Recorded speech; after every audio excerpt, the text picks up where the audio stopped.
네, 환자분 들어오세요. 이게 건강검진 결과인가요? 네, 환자분 건강검진 결과는 건강하시고요. 궁금하신 거 있으신가요? 네, 감사합니다. 건강하세요. 자, 안녕하세요.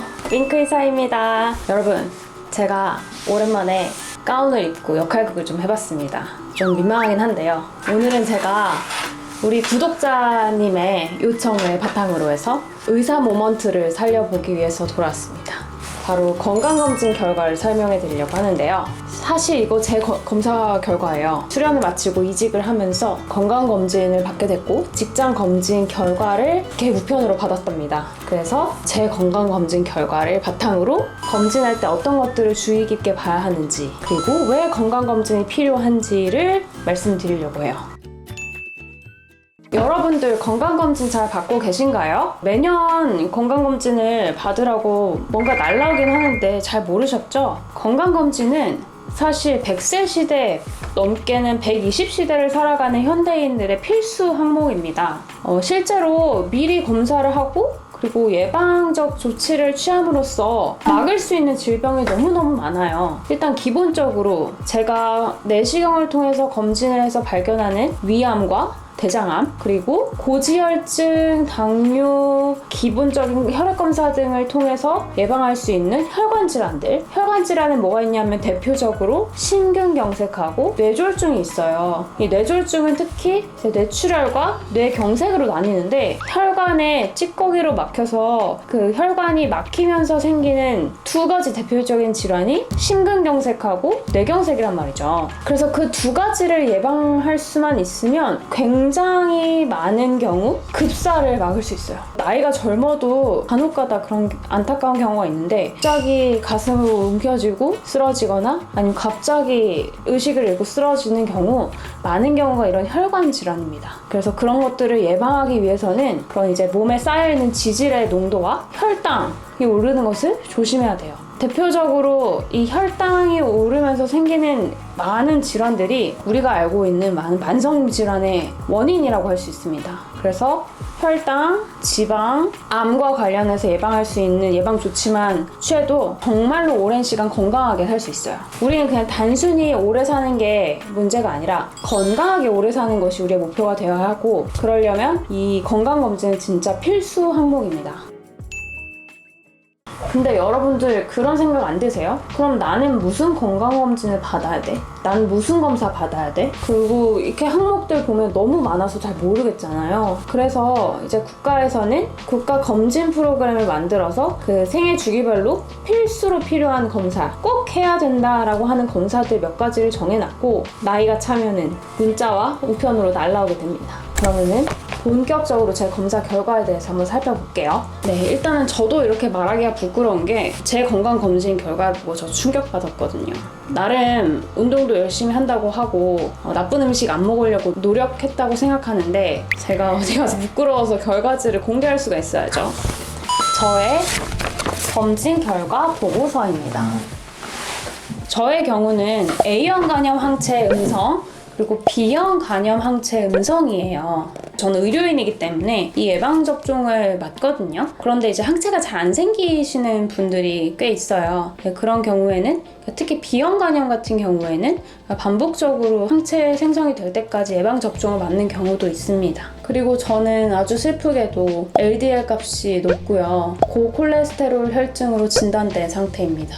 어쩐지 요새 배둘렘이 많이 늘었다 생각했는데 예상치 못했던 결과예요. 저는 그래서 총 콜레스테롤이 224로 높게 나왔고요. LDL은 136으로 높게 나왔습니다. 그래서 운동을 해야겠다고 마음먹었어요. 운동 후에 다시 검진을 해보고 이 LDL 수치가 100 미만으로 내려가지 않으면 약물을 복용하는 것도 고민해보려고 합니다.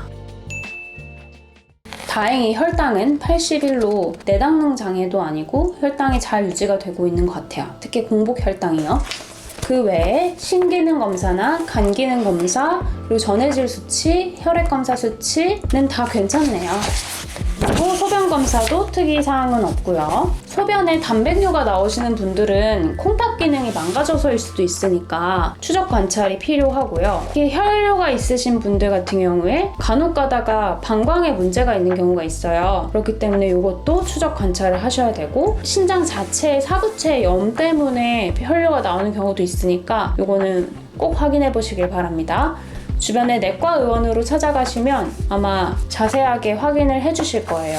그리고 종양표지자 검사도 제가 나이가 어리긴 하지만 해봤습니다. 왜냐면 건강하게 오래 살기 위해서는 암을 막는 것이 굉장히 중요하다고 생각하기 때문인데요. 저는 CEA라고 하는 대장암 항원도 괜찮고요. AFP라고 하는 간암 표지자도 괜찮고요. CA125라고 하는 난소암 표지자 검사에도 괜찮고, CA99이라고 하는 췌장암 검사에서도 정상 수치가 나왔습니다. 다행입니다. 그리고 비타민, 미네랄, 중금속 검사와 갑상선 기능 검사에서도 이상이 없게 정상 수치로 나왔어요. 그래서 저의 건강검진 종합소견은요, 경계성 정상에 속하고요. 신체 활동량이 부족해서 운동을 권장한다고 나왔습니다. 저 이제 앞으로 열심히 운동을 해보도록 할게요. 그동안 너무 소홀했어. 건강검진을 하고 나면 이렇게 서류를 보내주거든요. 이 서류를 보내준 걸 잘 확인하시는 게 꼭 필요합니다. 그래서 나한테 어떤 수치들이 문제가 있었는지 꼭 기억하시거나 사진을 찍어 놓으셔서 근처의 병원에 가셨을 때 보여주세요. 이게 그냥 말로 하는 거랑 찍어서 보여주거나 아니 서류를 직접 들고 가는 거랑은 의사가 판단하는데 굉장히 많이 달라질 수 있기 때문에 정확한 수치 그리고 어떤 문제 소견을 확인하셨으면 그거를 항상 잘 보관하고 계세요. 그리고서 의사 선생님께 보여드리면 거기에 맞는 추가 검사나 아니면 생활습관 조절 방법들을 알려주실 겁니다. 그래서 이 사실 건강검진을 받는 것뿐만이 아니고 이 건강검진 결과에서 나를 어떻게 바꿔서 더 나아갈지를 계획을 세우는 게 전 더 중요한 것 같아요. 그래서 이해가 안 되는 부분이 있으면 꼭 댓글로 남겨주시고 혹은 주변에 의원에 가셔서 여쭤보시고 이해가 되셨다면 이 생활에서 어떤 점을 개선하면 좋을지 이런 계획을 좀 세우셔서 더 건강한 삶으로 나아가실 수 있도록 제가 응원드리고 또 도와드릴게요. 제가 저의 본업을 살려서 내과 의사 같은 영상을 찍어봤는데요. 도움이 되셨다면 댓글도 남겨주시고 좋아요도 눌러주시면 이런 도움이 되는 영상들을 좀 더 고민을 해가지고 많이 찍어볼 테니까요. 여러분 꼭 건강관리 잘 하시고 필요한 시기 놓치지 마시고 건강검진 하셔서 혹시라도 문제가 있으면 그걸 예방할 수 있는 방법과 치료할 수 있는 방법을 빨리빨리 찾아내시길 바라고요. 그러면 다음에 또 만나겠습니다. 윙크의사였습니다. 안녕.